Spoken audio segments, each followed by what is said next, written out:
Well, no doubt it's a difficult subject, but the church is very open and transparent about it. On the church's website, LDS.org, there's a gospel topic essay that talks about how polygamy was one of the most challenging aspects of the gospel restoration. I actually read that essay, unlike most Mormons. But what the church doesn't talk about is how Joseph Smith started having affairs with other women many years before he ever had a revelation to restore polygamy. It was only when Emma, his wife, grew tired of defending the rumors of affairs and of secret marriages that Joseph decided to have a revelation to convince his own wife and other church leaders that his conduct was commanded of God. He recorded the revelation 10 years after that, in 1843. But the actual public announcement of the revelation on plural marriage didn't even come out until 9 years after that. I'm not sure that's true. It is. Smith's extramarital activities weren't known until he was caught with a 16-year-old. Her name was Fanny Alger. One of Smith's closest friends and one of the church leaders called it a, quote, dirty, nasty, filthy affair, end quote. Of Smith's 34 known wives, 10 of them were teenagers. 2 of them were only 14 years old, and another 11 of them were already married to other men at the time, which is called polyandry. Ooh, that's kind of hard to explain. It gets even worse. Not only did Smith practice plural marriage in secret for years before owning up to it, but he lied about it repeatedly to cover up what he was doing. He even publicly taught against it.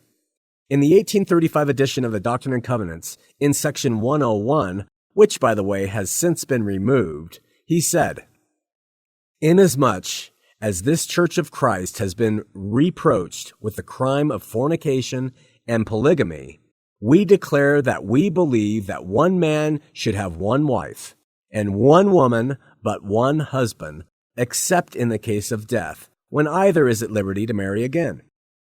Smith said this long after he started marrying multiple women. That doesn't look good. Just a month before Smith's death in 1844, he continued to lie to his people. Listen to this. He said, "What a thing it is for a man to be accused of committing adultery and having 7 wives when I can only find one. I am the same man and as innocent as I was 14 years ago, and I can prove them all perjurers."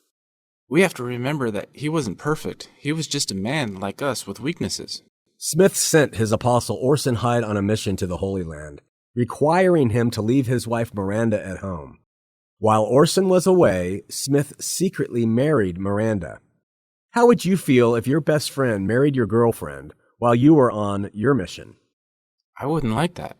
Joseph Smith wrote in the Articles of Faith, "We believe in obeying, honoring, and sustaining the law."